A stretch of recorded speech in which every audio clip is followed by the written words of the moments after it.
అందరము లేచి నిలబడి పరిశుద్ధ గ్రంథము చేతబట్టుకొని ద బెస్ట్ బుక్ అనే కోరస్ పాడదాం. The best book to read is the Bible. The best book to read is the Bible. If you read it every day, it will help you all the way.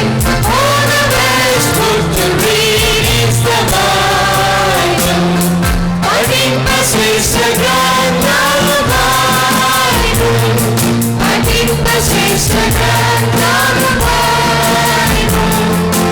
అనుదినందు చదివిన నెలలతో నడుపులు ఆపటింప శ్రేష్ఠ గ్రంథము Bible. దయచేసి కూర్చోండి. క్రీస్తునందు ప్రియమైన దేవుని సంగమా, ఈ శ్రేష్టమైన ఆధ్యాత్మిక సంగీత ఆరాధన కార్యక్రమానికి ప్రభువైన యేసుక్రీస్తు నామమున ఆహ్వానాన్ని తెలియచేస్తున్నాను. దేవుడు మనకు అనుగ్రహించిన విశిష్టమైన తలాంతుల నేపథ్యంలో రక్షకుని జనన వృత్తాంతాన్ని సంగీత రూపములో అందించడానికి దేవుడు మనకు ముందుగా మన పితరులకు అనుగ్రహించిన దర్శనాన్ని బట్టి, ఆ దర్శనం యొక్క కొనసాగింపును బట్టి దేవునికి స్తుతులు చెల్లిస్తున్నాను. దేవుని వాక్యములో నుండి ఒక మాట చదువుకొని ప్రార్థన చేసుకుని వాక్యాన్ని ధ్యానం చేద్దాం. మత్తయి సువార్త 1వ అధ్యాయము 21వ వచనం. మత్తయి సువార్త 1వ అధ్యాయము 21వ వచనం. ఆమె ఒక కుమారుని కనును, తన ప్రజలను వారి పాపముల నుండి ఆయనే రక్షించును గనుక ఆయనకు యేసు అను పేరు పెట్టుదు అనెను. ప్రార్థన చేద్దాం. కృపా సత్య సంపూర్ణుడా, మా ప్రభువా, మా రక్షకుడా, మా విమోచకుడా, మీకు స్తుతులు చెల్లిస్తున్నాము తండ్రి. ఈ శ్రేష్టమైన ఆరాధన సమయంలో నీ వాక్యాన్ని చేతబట్టుకొని నీ కుమారుని యేసయ్య జనన వృత్తాంతాన్ని ధ్యానము చేస్తుండగా మీ సన్నిధి ప్రసన్నత మాకు అనుగ్రహించమని, మీ దివ్యమైన సందేశాన్ని మీరే మాకు వినిపించమని, వినగలిగిన చెవులను, గ్రహించగలిగిన మనసు మాకు అనుగ్రహించమని మా రక్షకుడైన యేసు నామమున అడిగి వేడుకొంచున్నాము తండ్రి. ఆమేన్. క్రీస్తునందు ప్రియమైన దేవుని సంగమ, గత వారం నీతిమంతుడైన యోసేపు గురించిన సందేశాన్ని మనము ధ్యానం చేశాం. మరి ఈ వారం ఆయనకు ప్రధానము చేయబడిన మరియ గురించి, మరియ గర్భములో నుండి జన్మించిన తనయుని గురించి, ఆ జననం యొక్క ఆవశ్యకత గురించి క్లుప్తంగా ధ్యానం చేద్దాం.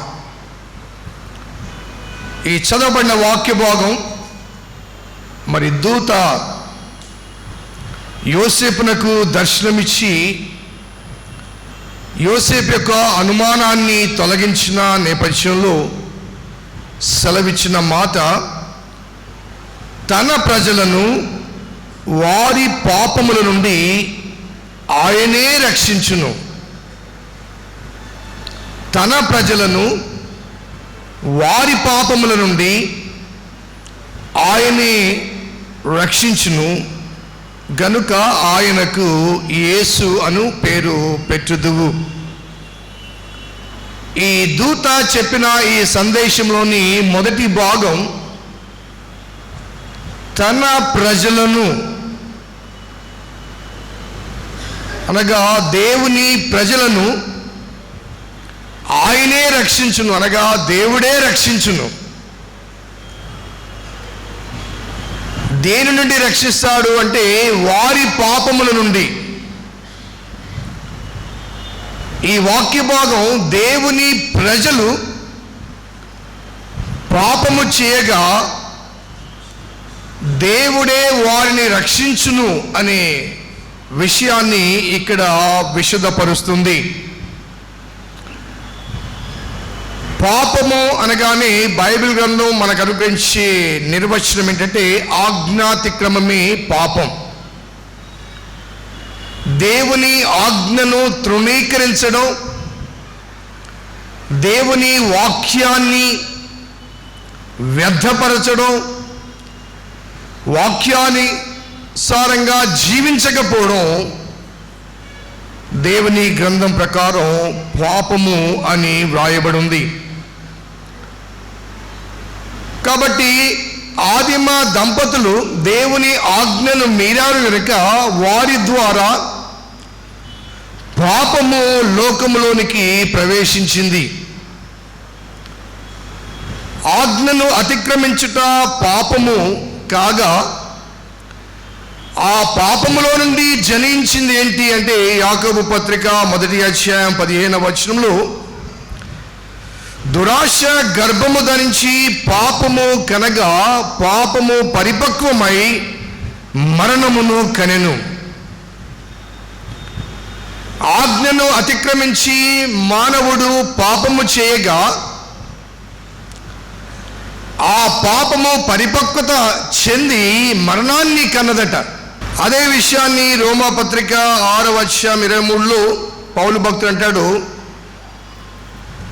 పాపము వలన వచ్చు జీతము మరణము.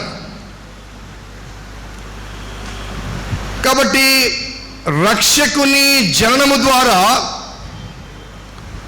మానవ జాతి స్వాగతించిన పాపము తత్ఫలితముగా ఏర్పడిన మరణము నుండి రక్షించే రక్షకుడు ఆ పాపపు వారసత్వములో నుండి జన్మించిన వాడుగా ఉండరాదు. ఆనాటి ఏదేను వన అనుభవాలను ఒక్కసారి విశ్లేషిస్తే సర్పము శోధించగా దేవుడు శాసించినప్పటికీ ఆజ్ఞాపించినప్పటికీ ఆజ్ఞను మీరి అతిక్రమించి హవ్వ కూడదని చెప్పిన ఆ ఫలాన్ని ఆశించడానికి గల కారణం దురాశ. కూడదు అనిన దాన్ని ఆశించడం. అందుకే దురాశ గర్భము ధరించి పాపము కన్నది. ఆ దురాశ ద్వారా దేవుని ఉగ్రత వారి మీద ప్రసరించినప్పుడు దేవుడు హవ్వతో చెప్పిన మాట అంటే, నీవు వేదనతో బిడ్డలను కంటావు, నీ భర్త ఎడల నీకు వాంఛ కలుగుతుంది. అవ్వ ద్వారా జనించే ప్రతి వ్యక్తి కూడా వేదన ద్వారా జన్మించే వ్యక్తి అని, అవ్వ ద్వారా కలిగే సంతానము పురుషునిపై స్త్రీకి కలిగిన వాంఛలో నుండి పుట్టిందని దేవుని వాక్యం చెబుతోంది. వాంఛ ఇంగ్లీష్ భాషలో లస్ట్ అని పర్యాయ పదాన్ని వాడతారు.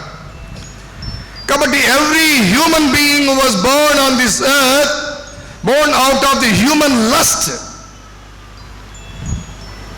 ఆ వాంఛలో నుండి మానవుడు లేకపోతే మానవ సంతతి ఉద్భవించింది, లేకపోతే కొనసాగింది అని చెప్పక తప్పదు.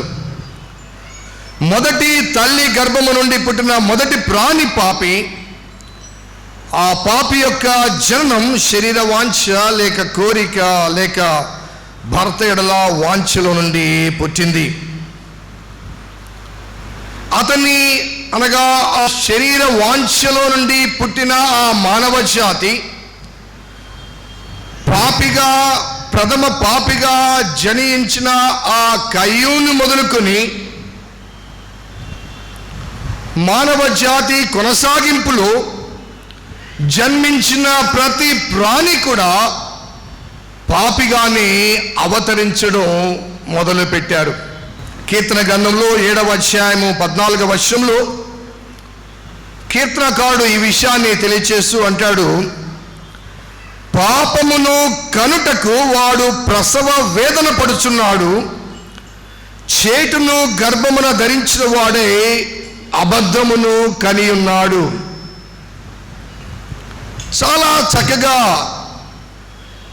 ఈ పాపపు వారసత్వాన్ని లేకపోతే పాపపు సంతానం గురించి వ్రాస్తూ, పాపిగా పాపములో నుండి పుట్టినవాడు తిరిగి పాపమును కనటానికి ప్రసవ వేదన పడుతున్నాడట. ఆజ్ఞను అతిక్రమించిన హవ్వలో నుండి పుట్టిన ప్రతి మనిషి కూడా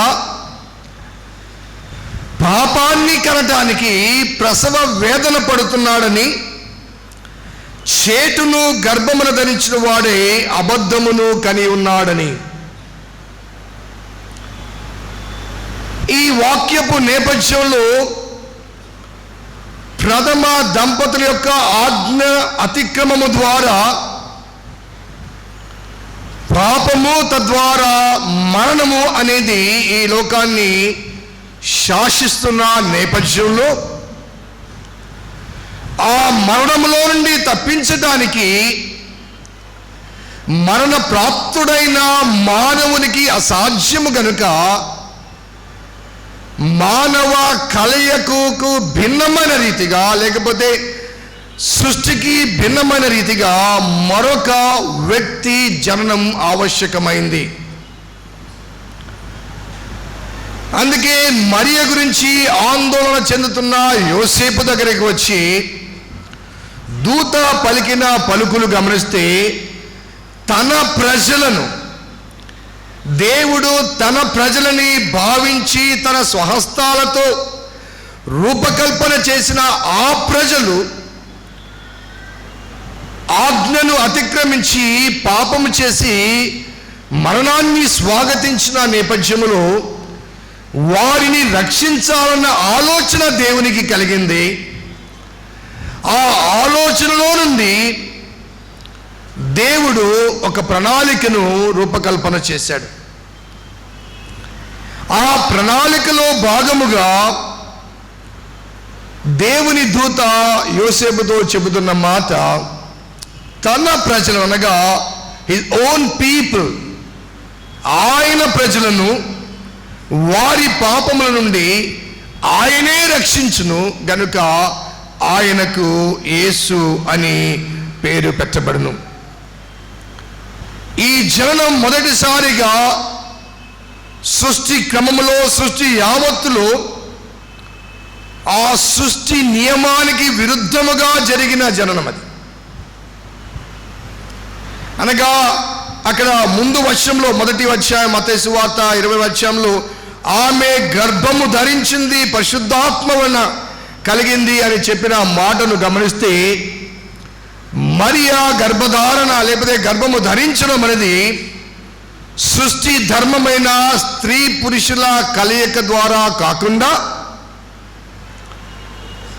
ఒక పవిత్రురాలైన కన్యకను పరిశుద్ధుడు ఆవరించగా ఆ పరిశుద్ధాత్మ శక్తిని బట్టి ఆమె ఒక పురుషునికి జననం ఇచ్చింది. ఇదే విషయాన్ని లూకా సువార్త 1వ అధ్యాయము 28 నుంచి 35 వరకు వాక్య భాగంలో, నీవు గర్భము ధరించి కుమారుని కందు అన్నప్పుడు మరియా అంటుంది, నేను పురుషుని ఎరుగని దానినే, ఇది ఎలాగూ సాధ్యము.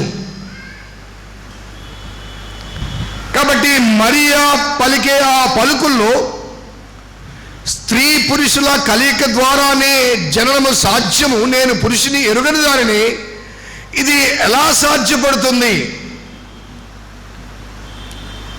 She was speaking about the impossibility of conceiving without the support of a male.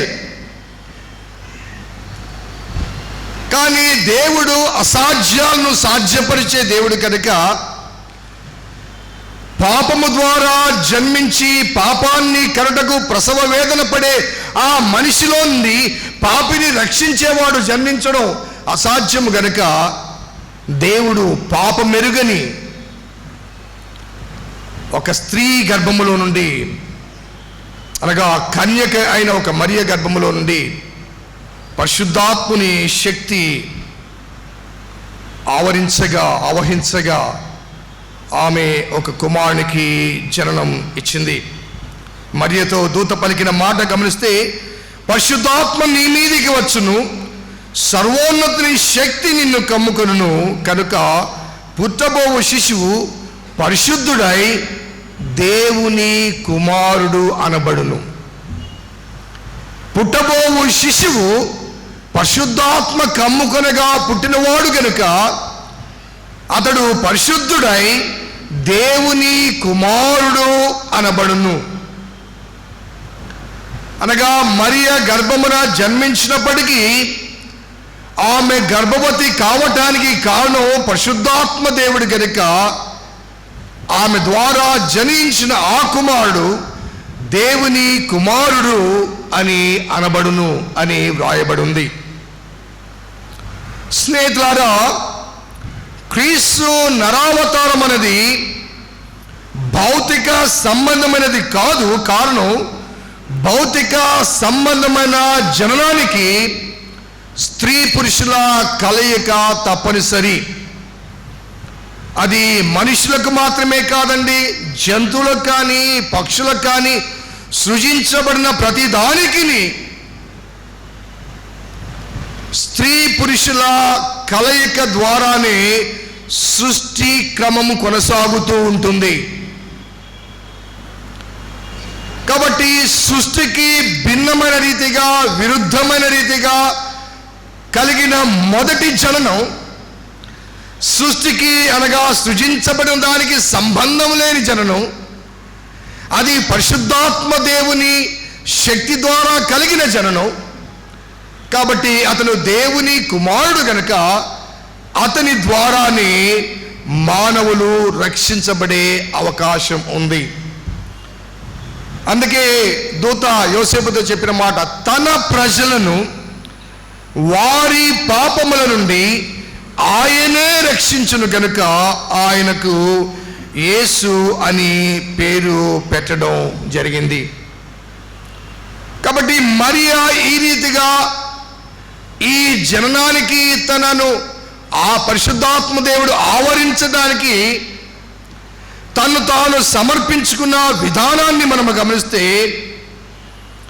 సృష్టి ధర్మానికి విరుద్ధమైన లేకపోతే సృష్టి నియమానికి విరుద్ధమైన ఈ జననము భౌతిక సంబంధమైన సృష్టికి అతీతమైనది అన్న భావన మరియకు కలిగింది. కాబట్టి ఈ సృష్టిలో నుండి కలిగే అవమానభరితమైన అనుభవాలను వెరువక దేవునికి విధేయత కనపరిచింది. కాబట్టి ఈ పరిశుద్ధునికి జన్మనిచ్చుటకు అవకాశం ఇచ్చిన ఈ స్త్రీలో కనిపించిన ప్రధానమైన అంశం ఏంటంటే విధేయత. ప్రభు దాసురాలను నీ మాట చొప్పున జరుగును గాక.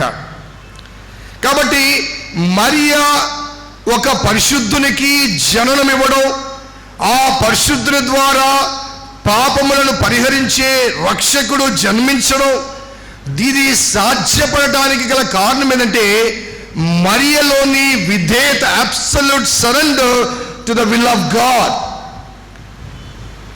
ప్రభువా, ఇలా సాధ్యం కాదు కదా, మరొక మార్గం ఏదైనా ఉందా, లేకపోతే మరొకరిని ఏమైనా ఎన్నుకుంటావా అంటూ సాకులు చెప్పి అవకాశాన్ని విడిచిపెట్టడానికి ప్రయత్నం చేయలేదు. కానీ ఎప్పుడైతే అది దైవ చిత్తమని భావించిందో, దైవ నియమావళికి, ఆ దైవ నియమావళికి తను తాను సమర్పించుకుంది.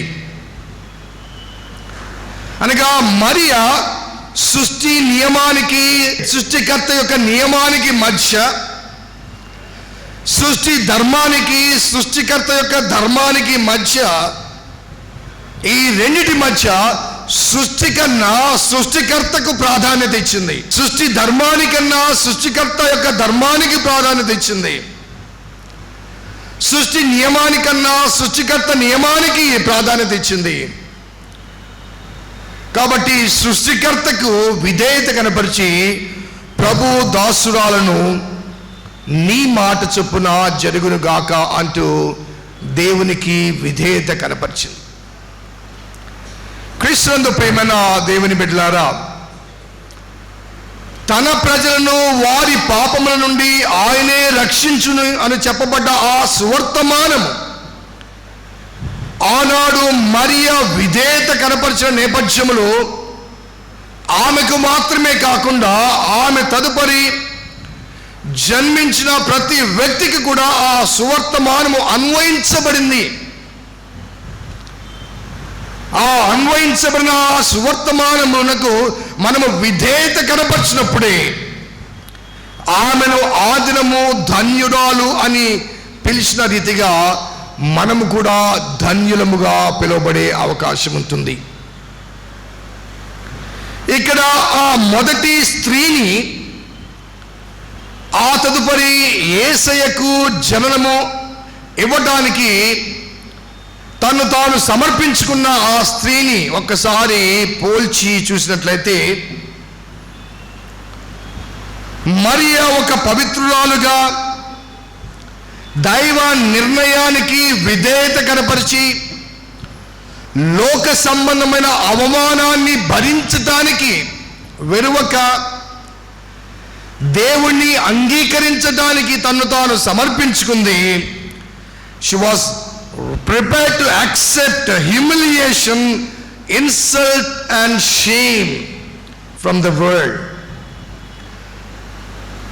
నిందించబడటానికి, అవమానపరచడానికి, తూలనాడబడటానికి, సమాజము చేత అవమానపరచబడటానికి, హేళన చేయబడటానికి తను తాను సమర్పించుకుంది. కారణం ఏంటంటే లోకము ద్వేషించిన, లోకము హింసించిన, లోకము హీనపరిచిన నా దేవుడు నన్ను ఎన్నుకున్నాడు, నా దేవుని ద్వారా నేను ధన్యురాలు అని పిలువబడుతున్నాను. She wanted to glorify from God. దేవుని చేత కీర్తించబడాలి, దేవుని చేత గణపరచబడాలి, దేవుని చేత ధన్యురాలని భావించబడాలి అని భావించి దేవునికి తను తాను సమర్పించుకుంది ఆ ధన్యురాలైన మరియా.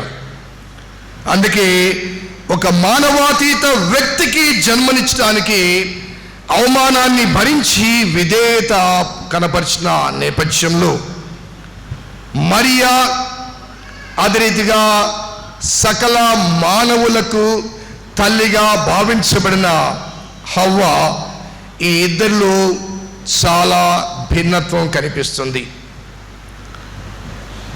ఈ లోక మానవాళికి జన్మనివ్వడానికి ఆ మొదటి తల్లిగా భావించబడిన హవ్వ,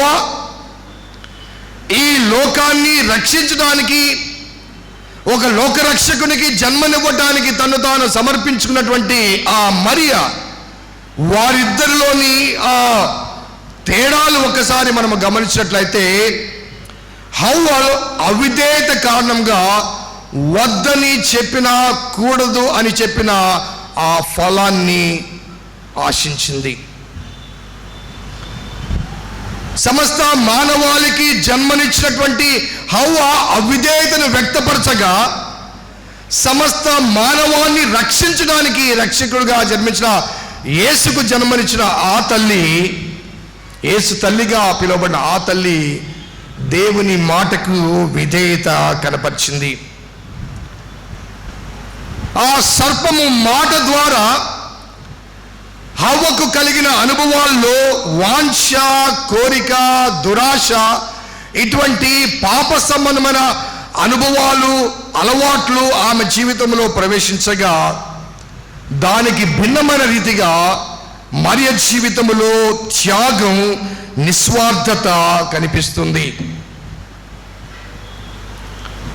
హవ్వలో దురాశ కనబడుతుంది, మరియలో త్యాగం కనబడుతుంది. అంత మాత్రమే కాకుండా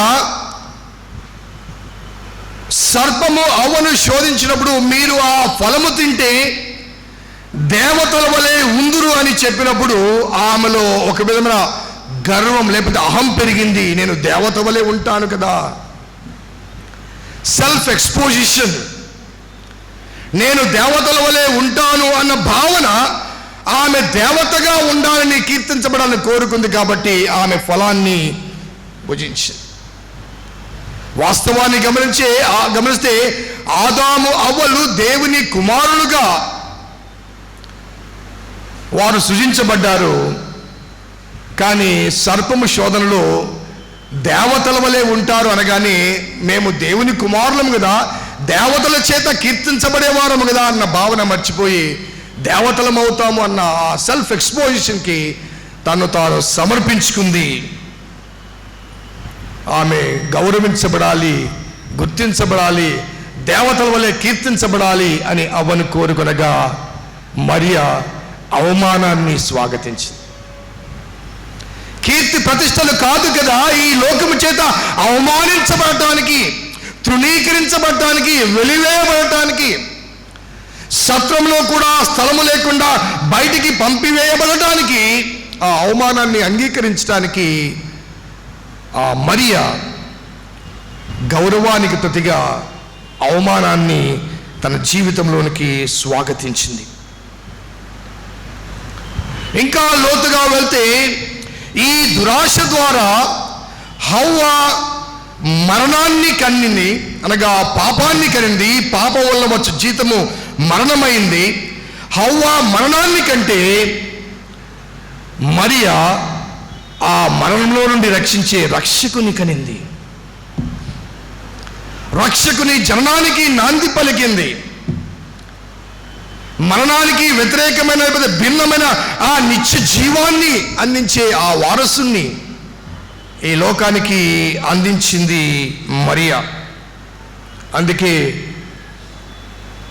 హవ్వకు పెట్టబడ్డ పేరు జీవము గల ప్రతి వానికిని ఆమె తల్లి అయితే, నిత్య జీవాన్ని అందించే ఆ జీవ ప్రదాతకు మరియ తల్లిగా కీర్తించబడింది. జీవము గల ప్రతివానికి తల్లి అయిన హవ్వ గర్భములో పుట్టిన ప్రతివాడు మరణిస్తూ ఉండగా, జీవ ప్రదాత అయిన ఆ తల్లి అయిన ఆ మరియ గర్భములో నుండి జన్మించిన ఆ రక్షకుడు మనము తిరిగి జన్మించడం ద్వారా ఆ మరణమే లేని అనుభవంలోనికి, ఆ నిత్య జీవములోనికి వెళ్ళే అవకాశం ఉంటుంది. అవిధేయతను బట్టి హవ్వ పాపాన్ని, తద్వారా మరణాన్ని తీసుకుని రాగా, విధేయతను బట్టి మరియా రక్షకుని ఈ లోకానికి తీసుకుని వచ్చింది. That is Christmas. అందుకే ఆ క్రిస్మస్ సందర్భంగా మానవ జాతి అంతా కూడా పాపము తద్వారా శిక్ష పొందుతున్న నేపథ్యంలో మానవుని చరిత్రను రెండుగా చేసి రక్షకుని యొక్క అవతరణ ద్వారా పాపము శిక్షకు బదులుగా పాపము క్షమాపణ మానవ జాతికి అందించబడిన బహుమానం. కాబట్టి క్రీస్తు పూర్వము పాపము శిక్షగా కొనసాగుతున్న అనుభవాల నేపథ్యంలో నేటి క్రీస్తు శకముగా భావించబడే ఆ క్రీస్తు కాలము పాపము క్షమాపణగా కొనసాగుతుంది. ఇది క్షమాయుగం, ఇది క్రీస్తు యుగం. క్రీస్తు మానవ జాతికి అందించిన ఒక విశిష్టమైన శ్రేష్టమైన మానవుడు తనకు తానుగా పొందలేని విడుదల, విమోచన క్రీస్తు జననం ద్వారా కలిగింది. అదే రక్షకుని జననం. అందుకే తన ప్రజలను వారి పాపముల నుండి ఆయనే, ఇంకెవరు కాదు, ఆయనే రక్షించును కనుక ఆయనకు యేసు అను పేరు పెట్టుదురు. ప్రార్థన చేస్తాం. కృపా సత్య సంపూర్ణుడా, మా ప్రభువా, మా రక్షకుడా, మా విమోచకుడా, మీకు స్తుతులు చెల్లిస్తున్నాము తండ్రి. ఆనాటి ప్రథమ దంపతుల ఆజ్ఞాతిక్రమ క్రమములో పాపము ప్రవేశించింది. పాపం వలన మరణము ప్రవేశించింది.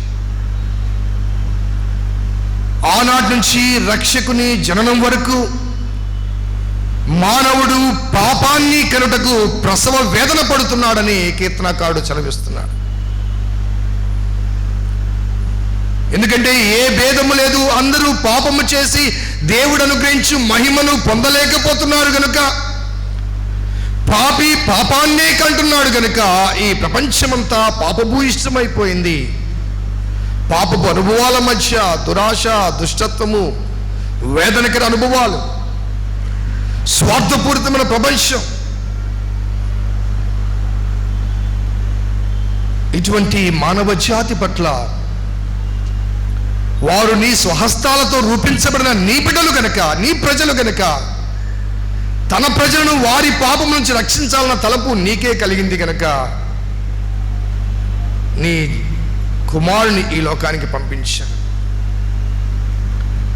మానవుని రక్షించడానికి మీరు రచించిన ఆ రక్షణ ప్రణాళికలో మరియా ఒక పాత్ర పోషించింది. ఒక కన్యకగా మీరు ఆమెను ఎన్నుకున్నారు. హవ్వ యొక్క అవిధేయతకు భిన్నంగా మరియా విధేయత కనపరిచింది కనుక హవ్వలోని ఆ గర్వానికి భిన్నంగా మరియా అవమానాన్ని స్వాగతించింది కనుక హవ్వ మరణాన్ని తీసుకుని వస్తే మరియా మరణ విజేతను తీసుకుని వచ్చింది. ఆ విజేత యందు విశ్వసించిన విశ్వాసులు ఆ విజేత యందు నూతన జన్మ అనుభవంలోనికి రాగలిగితే వారి నుండి మరణం పారిపోతుంది. ఎందుకంటే మరణపు ముళ్ళును ఆ విజేత సిలువలో త్రుంచివేశాడు కనుక. ఆ మరణపు భయంకరత్వంలో నుంచి మానవ జాతికి విడుదల కలిగింపజేసిన విమోచకుడు, రక్షకుడు ఆయనే గనుక ఆయన జననం మానవ జాతికి సంతోషం. ఆయన జననం సర్వ మానవాళికి నూతన ఉషోదయం. ఆయన జననం మానవుని గమనాన్ని మార్చింది, శిక్ష నుంచి తప్పించి క్షమాపణ యుగంలోనికి నడిపించింది. ఆయన జననం నరకము నుండి స్వర్గములోనికి మార్గాన్ని సరళం చేసింది. నేనే మార్గము, సత్యము, జీవము, నా ద్వారానే తప్ప ఎవడును తండ్రి యొద్దకు రాడు అని చెప్పిన ఆ నీ కుమారుడైన యేసయ్య ప్రవచనం మా జీవితాల్లో నెరవేర్చబడినట్లుగా మా హృదయాలు ఆనాటి మరియవలే నీకు విధేయత కనపరిచే రీతిగా, నీకు సమర్పించబడగలిగే రీతిగా మా హృదయాలు మలచమని విజ్ఞాపన చేస్తుంది. హవ్వ ద్వారా జనించిన వారసత్వపు పాపపు అనుభవాల్లో నుండి, ఈ భౌతిక సంబంధమైన దురాశ, దుష్టత్వపు అనుభవాల్లో నుండి మేము విడిపించబడి సృష్టికర్తకు విధేయత కనపరిచే అనుభవాన్ని మాకు అనుగ్రహించమని మా రక్షకుడు, మా విమోచకుడు సజీవుడైన యేసు నామమున అడిగి వేడుకొంచున్నాం తండ్రి, ఆమెన్. యేసు జన్మించిన రాత్రి ఆ మహావతారంను లోకమెరుగునట్లు ఆకాశ వీధిలో నూతన నక్షత్రం ఒకటి రూపుదాల్చెను. దేదీప్యమానంగా వెలుగు ఆ తారను గాంచిన తూర్పు దేశపు జ్ఞానులు సార్వభౌముడు భూమిలో జన్మించానన్న నిర్ధారణతో బయలుదేరి యోజనాలు పయనించి యెరూషలేము చేరి రాజైన హేరోదు కొలువు తీరి ఉండగా యూదుల రాజుగా పుట్టినవాడు ఎక్కడున్నాడని ప్రశ్నించది. రాజు కలవరపడి విఘ్నులను రావించి సమాచారం సేకరించి బెత్లెహేమునని రూఢిపరుచుకొని జ్ఞానులతో మీరు వెళ్ళి ఆయనను పూజించి తద్వార్తను మాకును ఎరిగించిన మేమును పూజింతుమని పలికెను. జ్ఞానులు సాగి వెళ్ళి గగనతార మార్గదర్శి కాగా ఆ చోటున చేరి భక్తి ప్రవృత్తులతో ప్రస్తుతించి విలువైన బంగారము, సాంబ్రాణిని, బోలమును కానుకలుగా సమర్పించారు.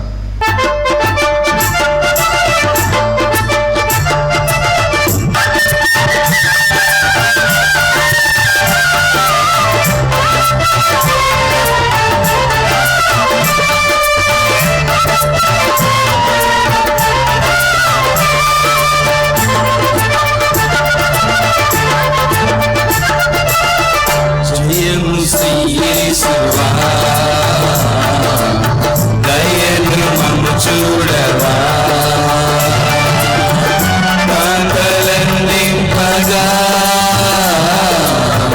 చేరిన జ్ఞానులం కాంగలన్నింపగా చేరిన జ్ఞానులం జయము శ్రీ యేసువా దయను మమ్ము చూడవా కాంతలన్నింపగా చేరిన జ్ఞానులం కాంతలన్నింపగా చేరిన జ్ఞానులం జయము శ్రీ యేసువా దయను మమ్ము చూడవా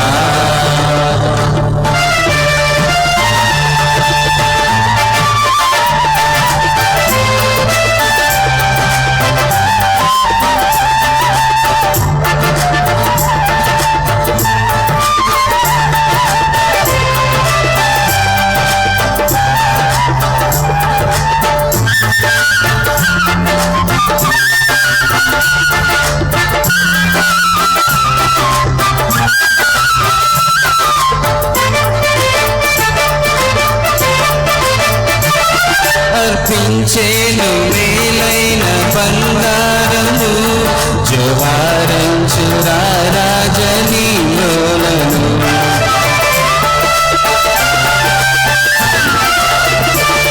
అర్పించేను మేలైన బంగారము జోహారంచురా రాజనీలోలను లోకముల పాలక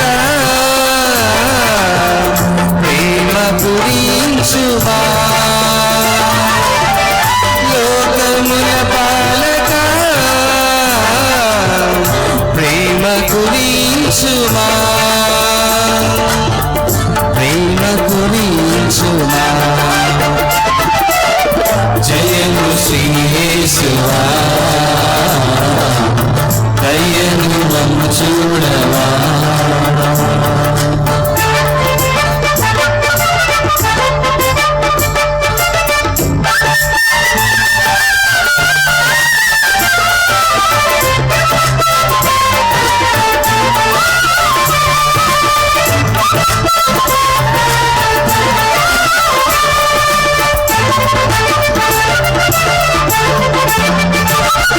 అర్పించేను ఇంపైన సామ్రాణిని భక్తితను శ్రీన దేవని మూలను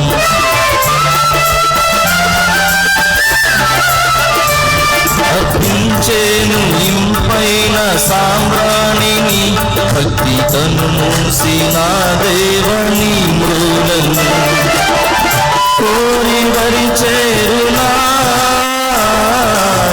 పూజలిక కోరుమా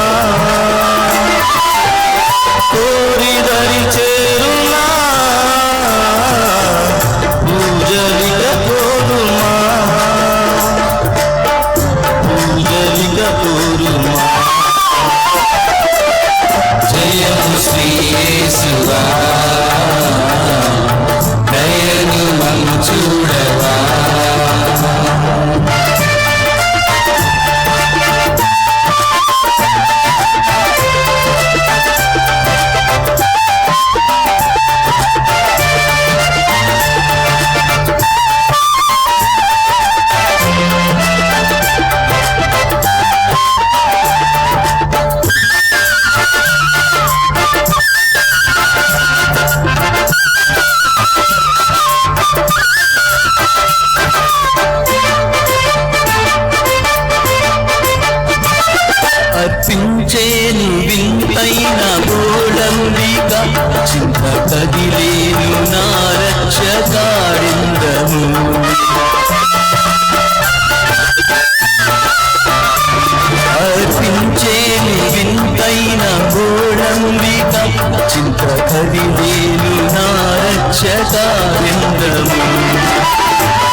చూడవా తాకలన్నింపగా చేరిన జ్ఞానులను తాకలన్నింపగా చేరిన జ్ఞానులను జయము శ్రీ యేసువా దయను మము చూడవా జయము శ్రీ యేసువా దయను మము చూడవా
ప్రాగ్దేశ జ్ఞానులు తమ యొద్దకు మరలి రానందున హేరోదు అత్యాగ్రహము చెందెను. తన సింహాసనమునకు ముప్పు వాటిల్నన్న భయభ్రాంతితో యేసుపై పగబూని సైనికులను రావించి, పొండి బెత్లెహేమునందు ఆ పరిసర ప్రాంతాలనందు 2 సంవత్సరాల కంటే తక్కువ వయసు గల పసికందులను కఠినంగా వధించండి అని ఆజ్ఞాపించెను. అయితే ప్రభుదూత యేసువునకు స్వప్నమందు ప్రత్యక్షమై ఈ విషయమై ఎరిగించి బాలయేసు ప్రాణ రక్షణకై ఐగుప్తునకు తరలిపోవని ఆజ్ఞాపించెను. లేఖనాలు ఫలమందునట్లు తన తండ్రి చిత్తాన్ని నెరవేర్చుటకు దూరదేశమేగిన ఆ పయనం రక్షణ కార్యానికి ఆరంభం. యూదుల రాజు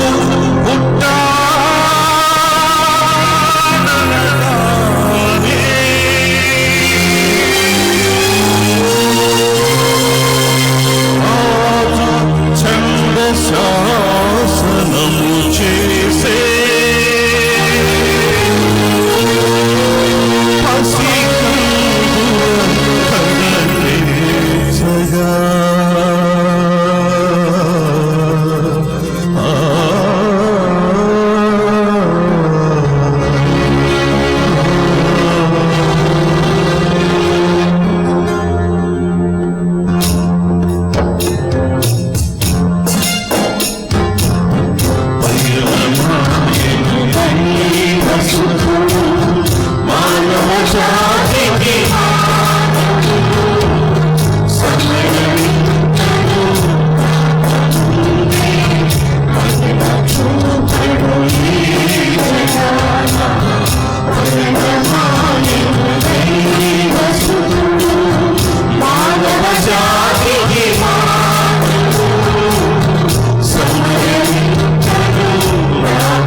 శాసనము పావన జన్ముడు లోబడినాడు లేఖనాలు ఫలముని పొంద లేఖనాలు ఫలముని పొంద చేరుకోవాలి దూరదేశం చేరుకోవాలి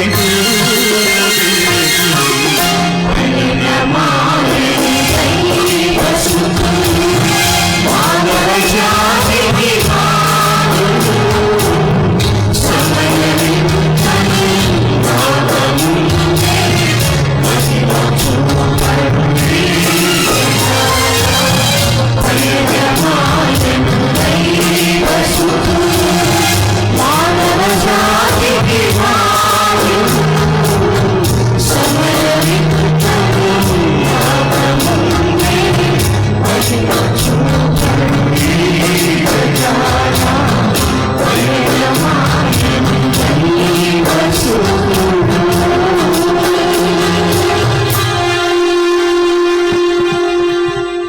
లేఖనాలు ఫలమందునట్లు యేసు తిరిగి నజరేతు గ్రామం చేరుకున్నాడు. దేవుని దయలోనూ మనుషుల దయలోనూ పెరిగి దైవ ప్రేమను మానవాళికి చూపాడు. నీతి మార్గాన్ని తేటపరచి కలంకరహిత జీవితం గడిపి శ్రమలకు లోనై పాపభారంతో సిలువనెక్కి అమూల్య రుధిరం చిందించి పాప ప్రక్షాళన గావించి మరణాన్ని జయించి రక్షణ కార్యాన్ని పూర్తి చేశాడు. క్రిస్మస్ అంటే క్రీస్తుని స్మరించడం. వస్తుంది క్రిస్మస్ ప్రతి ఏడులా ఈ ఏడు అలనాటి పశులశాలను పసిడి కాంతులను దూతల సన్నుతి గీతాలను నక్షత్ర దివ్య కాంతులను రారాజును గాంచాలన్న తూర్పు దేశపు జ్ఞానుల ప్రయాసలను గుర్తు చేస్తూ వస్తుంది క్రిస్మస్ ప్రతి ఏడు. దూతల గీతాల భావాలు సరిగా అర్థం కాకనేమో త్వరగా వెళ్ళి బాలయేసును దర్శించి ధన్యులయ్యారు గొల్లలు. ఉదయించిన నీతిసుడిని కాంతి రేఖలు పొందిన శాంతి సాగరంలోని తొలి అలలు. యేసుని సంధించడానికి అర్హతలు అవసరం లేదు అనడానికి సాక్షులు. సమాధానకర్త లోకాన జనిస్తాడన్న లేఖనాల సారాంశాన్ని తర్జన భర్జనల గానుగారిస్తూ వాస్తవపు తెర కనుల ముందే ఉన్న అనుమానపు పొరలు తొలగక కనుగొనలేకపోయారు కొందరు జ్ఞానులైన అజ్ఞానులు. అర్హతలు ఆయనను సంధించజాలవనడానికి ప్రతీకలు. పండుగను పదాలకు పెదవులకు ముదిపెడితే పండుగ పగలబడి నవ్వుతుంది రేపటి ఆయన స్మృతిలో నీ స్థితిని చూచి. పండుగను పదార్థాలకు వస్త్రాలకు ముడిపెడితే అది గుండె పగిలి ఏడుస్తుంది తన పరమార్థాన్ని మరిచిపోయిన జనాన్ని చూచి.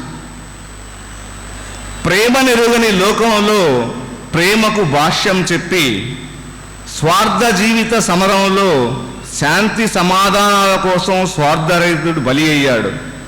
క్రిస్మస్ అంటే క్రీస్తు నీలో స్వార్థాన్ని చంపుకోవడం, ఆ దైవ ప్రేమను నీలో నింపుకోవడం. క్రిస్మస్ అంటే క్రీస్తు కోసం నీలోని స్వార్థాన్ని చంపుకోవడం, ఆ దైవ ప్రేమను నీలో నింపుకోవడం.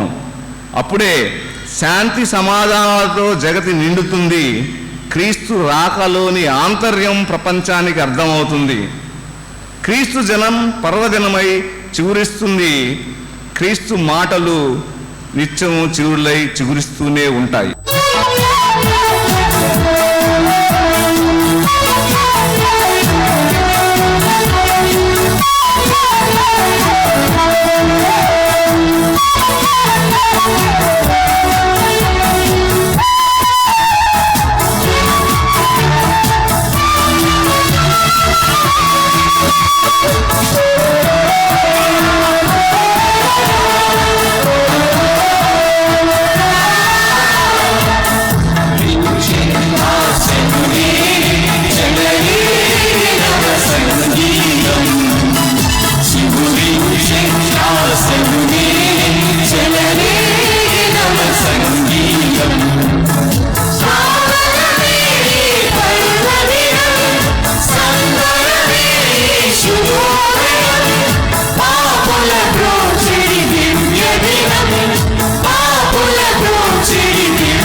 సర్వ సృష్టిని యెహోవా కలిగించెను, మంచిదని ఆయన ఎంచెను. మంచిదైన సృష్టిలో పాపం ఎలా చోటు చేసుకుందో మానవ మేధస్సుకు అందని అంశం. పాపంలో పడిపోయిన తన స్వరూపమైన నరుని కాపాడేందుకు యెహోవా దేవుడు తన అద్వితీయ కుమారుని ఈ లోకానికి పంపాడు.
శ్రేష్టమైన సంగీత రూపకాన్ని నిర్వహించినటువంటి మన సంఘ గాన బృందానికి, సంగీత బృందానికి అభినందనలు తెలియజేస్తున్నాను. మరి గత 40 సంవత్సరాలుగా ఈ కార్యక్రమాన్ని ఏకదాటిగా నిర్వర్తిస్తున్న మన ప్రియులు అనేక మంది ప్రభు సన్నిధికి చేరారు. మరి వారి పరంపరలో పారంపర్యాన్ని కొనసాగింపు చేస్తూ ఈ పరిచయం కొనసాగింపు చేస్తున్న మరి ముందటి తరాని వారికి, ప్రస్తుత తరాని వారికి ప్రభు నామమున అభినందనలు తెలియజేస్తున్నాను. మరి మన మధ్యలో మన పట్టణ ప్రథమ పౌరుడు గౌరవనీయులు మేయర్ గారు అబ్దుల్ అజీజ్ గారు ఉన్నారు. వారికి సంఘం తరపున ఆహ్వానాన్ని తెలియజేస్తున్నాం. Welcome you sir to our worship service. అందరం లేచి నిలబడి ప్రార్థన చేస్తాం.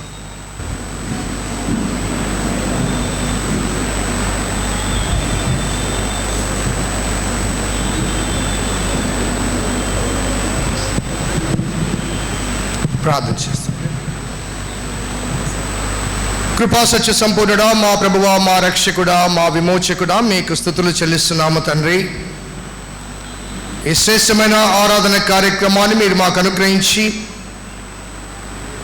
నీ దివ్యమైన ప్రణాళిక చొప్పున ఈ లోకములో అరుదించిన యేసయ్యను కీర్తించుటకు,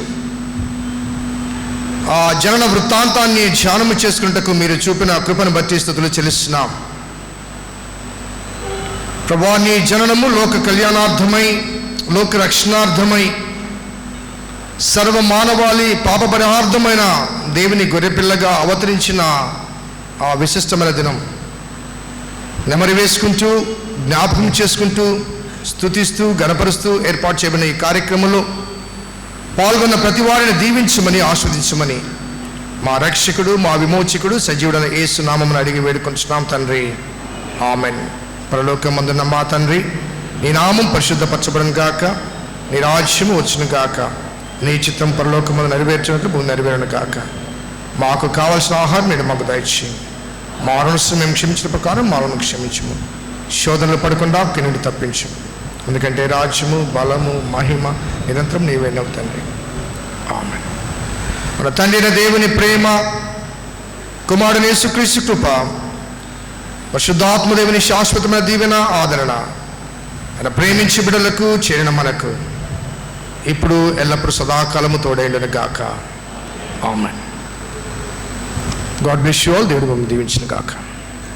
ఈ ప్రార్థనా మందిరంలో ఉన్న క్రైస్తవ సహోదరులు సహోదరులకు అందరికీ మరియు రెవెనెంట్ క్వైర్ అరుణ్ గారికి అందరికీ పేరు పేరున నా వందనాలు తెలియజేస్తున్నాను.